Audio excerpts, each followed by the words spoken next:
Hello, welcome to Digital Signal Processing online lecture series. Myself Prima Raval from LJ Institute of Engineering and Technology. In this session, we are going to continue the unit introduction, and in this unit today's topic is advantages of digital signal processing system and basic elements of DSP systems. So let's start with that. So you must have seen what is the meaning of digital signal processing systems and what are the applications of that in the previous session. Now let us see the advantages of using digital signal processing system. So the first and biggest advantage of this DSP system is that it has less overall noise. That means the noise immunity is very high when we use this kind of system. So noise immunity is an important parameter for communication system. That means whenever we are transmitting any signal, the effect of noise should be minimum in order to have the efficient transmission. So by using DSP systems, the noise effect is very less. So overall, less noise feature can be obtained using such kind of system. Second advantage is that it can be used for error detection and correction. That means different error correction detection algorithms can be applied while working with DSP systems. Okay? There are multiple error correction and detection algorithms are available, like parity check methods or block codes or some different mechanisms that can be applied along with this system. Third one is that here the data storage is easier. That means whenever you have a lots of data to be transferred or to be received, you can use the memory space to digitally store the data. So in DSP there is a feature of storing the data. So data storage is easier. No need of external storage required for that up to some extent. Next is encryption. Encryption is an important feature to securely transmit your data or to securely store your data. So encryption technique can be also used along with DSP system. Then the next is easier to process. That means any signal that is to be processed. So this system provides an easy mechanism. That means a signal can be processed easily or signal processing can be applied using this system easily. That means complexity or system complexity is less as compared to other system design. Then next advantage is that it has more data transmission. Next is that it has higher component tolerance while using with DSP. That means whatever the different components tolerance limits has, it is highly component tolerant. Next is it is easier to modify. That means once the system design is done, if you want to further modify it, it is comparatively easy as compared to other systems. So the modifications after that, it is easy. Next is that DSP system can work on frequencies of a broader range. That means bandwidth requirement is satisfied because we know that bandwidth requirement is very necessary. A larger the bandwidth, efficient the transmission is.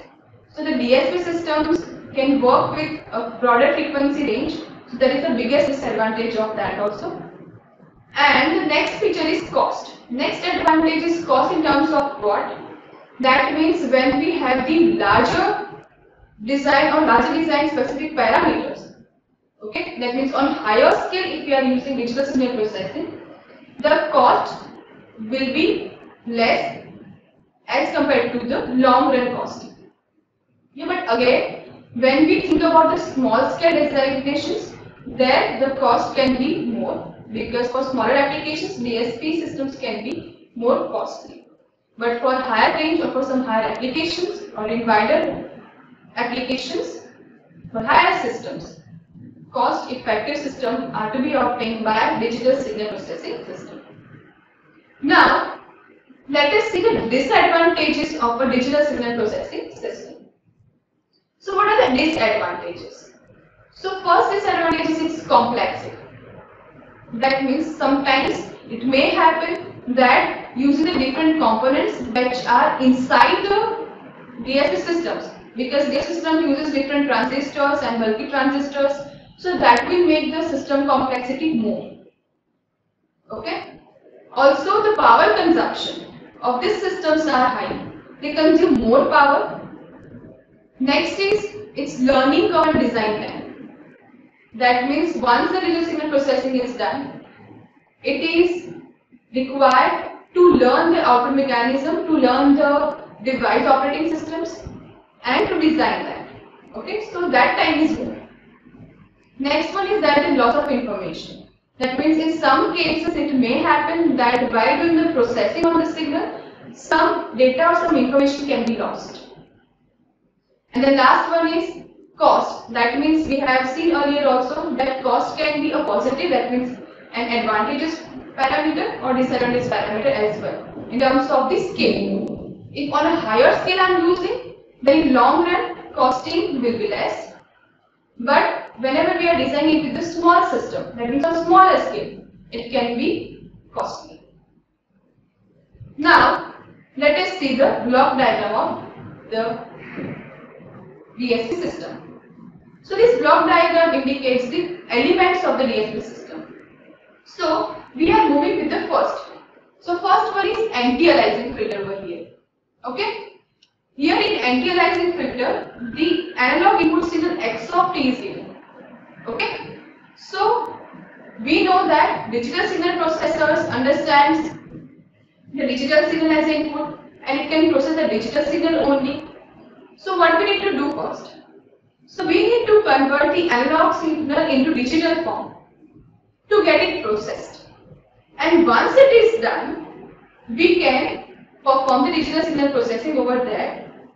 And once we got the digital signal processed signal, we need to again obtain its analog form to make it compatible to the output device. Okay? So coming back to that point, to convert any analog signal into digital signal, there are three steps involved: sampling, quantizing, and encoding.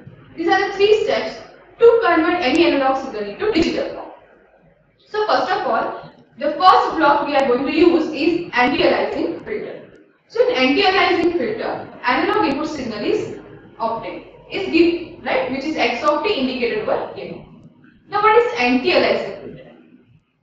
So to understand that, we need to understand the aliasing effect. That means what is aliasing?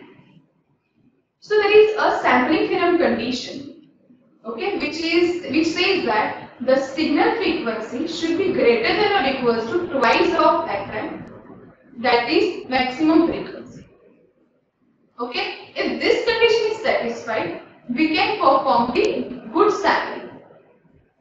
But if this condition is not satisfied, the effect arises which is called as anti-aliasing or overlapping condition or frequency overlap. So to avoid this condition, either we can adjust the signal frequency Fs greater than or equals to twice of Fm, or we can use the anti-aliasing filter.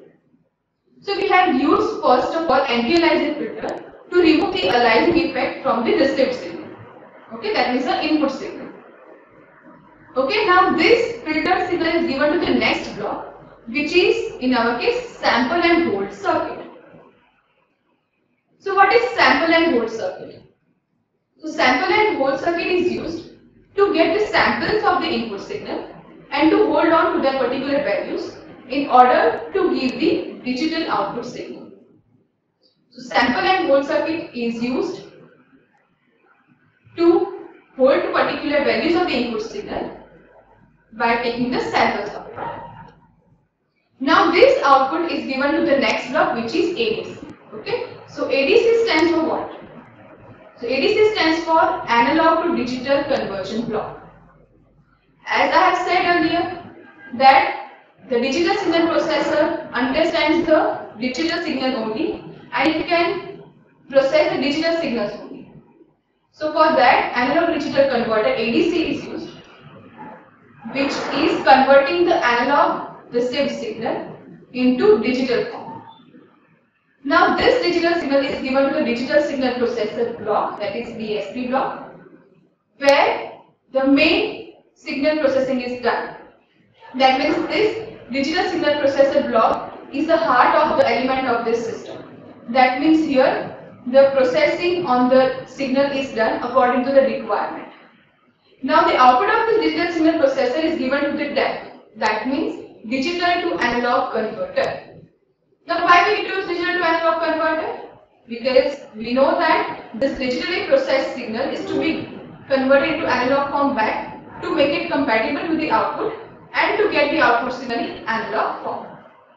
So this digital to analog converter will convert the digitally received signal into analog form, and then it will give this analog signal to the reconstruction filter.